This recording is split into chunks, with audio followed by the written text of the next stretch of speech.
Welcome,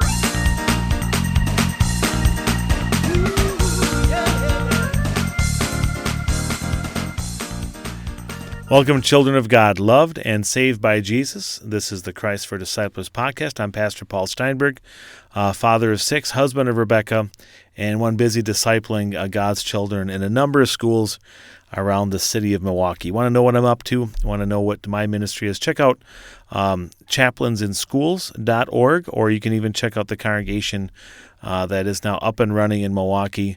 Go to communityofthefaithful.org. Or if you're in Milwaukee, come and check us out any Sunday at 11 a.m., or you can listen to the sermon that I deliver on most Sunday mornings. I'm not there once a month to allow the congregation to grow without me, but if you go to COTF, Community of the Faithful, so COTFpodcast.com, you can listen to those messages as well. This week we're looking at the disciples and how, as we raise our kids, we want to realize that just like Jesus had 12 disciples that were all different, and he discipled them all, and they all brought different things, different gifts to that team.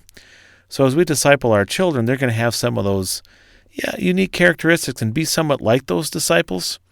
Today we're taking a look at Peter. And what is Peter known for? Well, one big thing is he's known for his nickname. I think that's pretty cool. There were really 2 Simons. There was Simon known as the Zealot, and we'll look at him on a future day. But then there was Simon that he called Peter, or called him Rocky. And again, he needed a nickname because there were 2 Simons, but this one really fit. And he called him Rocky because, man, he had some solid things about him. But it was a little rocky, too, because he had some edges and some issues. His courage, but not always the follow-through to back it up. And I really feel for Peter because I have some Peter-type characteristics, and maybe you do, or maybe your kids do, and they need loving discipleship. Let me read from John chapter 18 that gives us perhaps the most famous story of Peter's weakness. John 18, beginning at verse 15. Simon Peter and another disciple were following Jesus after he had been arrested. Because this disciple was known to the high priest, he went with Jesus into the high priest's courtyard. But Peter had to wait outside at the door. The other disciple, who was known to the high priest, came back, spoke to the servant girl on duty, and brought Peter in. "You aren't one of this man's disciples, too, are you?" she asked Peter. He replied, "I am not." Peter, he had been a braggart. He had been very quick to overestimate his own strength and his ability. He had a plan. He had a plan. He was going to be the world's greatest disciple. He was going to do amazing things, and he kind of was the outspoken leader of the disciples. That was before Jesus died, and after he rose from the dead, Peter was that character. He had this, what I would take from the book Leveraging Leadership Style as a commander sort of style, where he was bold and brave and quick to act, and he'd say things, and he'd kind of win people over because he'd fill the vacuum with his good ideas, and he certainly was an optimistic, charismatic, amazing guy. But he's famous for falling short. That he had some vision and plans and idea, but didn't exactly follow through. Now, I know this sort of style firsthand because that is often me, that I have these great ideas, and I'll come up with the ideas, but then I have a hard time following through. I might keep it up for a little while, but to follow through day after day after day, I kind of lose the excitement, or maybe I just kind of chicken or lazy out. That's what's kind of amazing, that now I've been doing this podcast for 365 episodes. That's today's episode 365, which is, it sounds like a year if I did one every day, but I missed the weekend, so it's over a year. But I was concerned about myself because I got this great idea because people asked for it, to do this daily podcast that would go with Bible stories that would help parents and teachers, and I thought, well, I'll do it. But I was a little worried that just my initial idea of doing it wouldn't make it happen. You see, what's good about a Peter style of leadership that you might see in your kids, or in yourself, or in somebody else, is that they will actually do something. For example, when it came to this podcast, I didn't have to think about it. Somebody asked for it. somebody said, "Can you do this?" And I said, "Of course I can. This is so important. I can do that." And then I had to figure it out. Then I had to find the server. Then I had to see if I actually enjoyed this, if I could find a spot to record. I had not planned all this in advance, but it was going to happen because I had decided in my mind it was going to happen. And that's what's great about Peter. He actually gets something started. The bad part about Peter is sometimes because he gets things started that he can't finish. He writes checks that he can't cash. Then things can fail miserably, and things can fall worse than if he had never done them before, especially if he doesn't have any other disciples, anyone to give him balance. So look at your kids, your own kids, the kids in your classroom. Do you have some Peters? Do you have some that are very eager and bold, natural leaders? I bet you can identify them.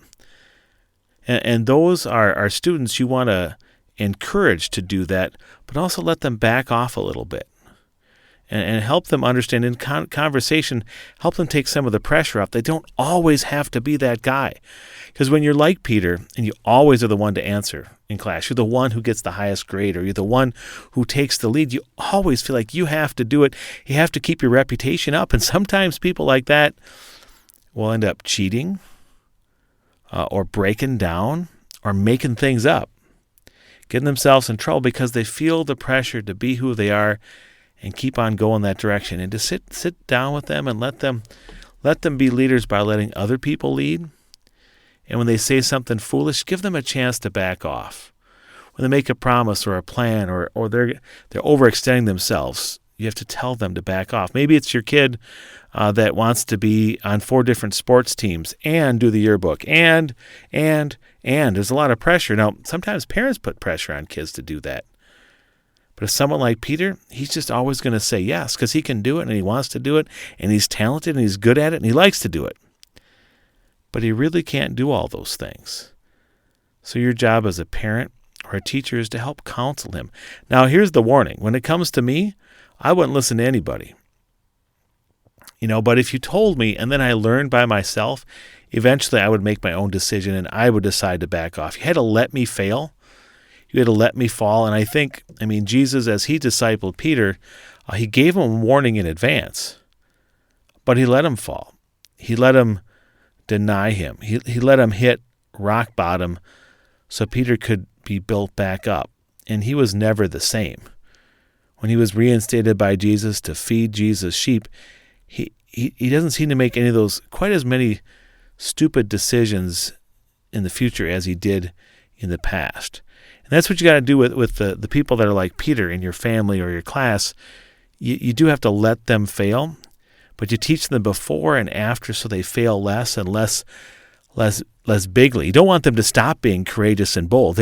We need people that are commanders and bold and innovators to do things and to make promises of things. And we just need to take the front edge off of them so that they don't do too much risking in God's kingdom. The good news is that just like for Peter, who didn't always follow through, Jesus Christ came and he made the big promise that he'd die on the cross and rise again, and he did follow through. He followed through for all the times we didn't, and he'll follow through and work despite our mistakes and our trials and our failings and our denials, and where we fall way short of what we expect of ourselves, let alone God's perfect expectations of us. Jesus gives us that perfect life, and then a bold chance again to be like Peter and be an amazing preacher and evangelist and herald of the truth. You have any thoughts or comments on Peter or anything that you've heard this week, please send them to me at pastorsteinberg@gmail.com. Please take the time to pass this podcast on to others. Maybe you'll see some family and friends over Christmas. A reminder, you can just send them to christfordisciplers.org, or you can tell them to tell their Alexa, play Christ for Disciplers podcast from Apple Podcasts, and it should just pop up. It works on my Alexa. So please pass it on. Check out some of our sister podcast sites. Gird up if you are raising boys especially. The Lord bless you and keep you. The Lord make his face shine on you and be gracious to you. The Lord look on you with favor and give you peace. Amen.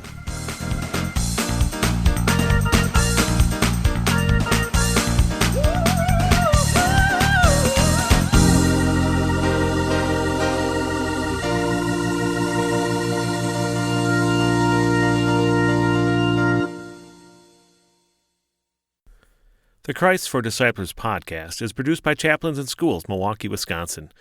We disciple students, families, and teachers, 2/3 of which have no church home.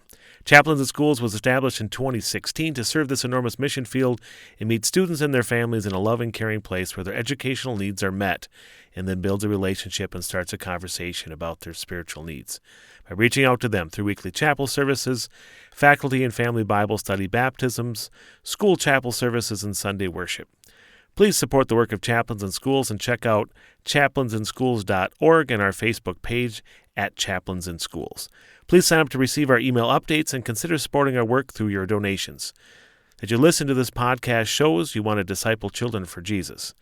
Help us disciple even more.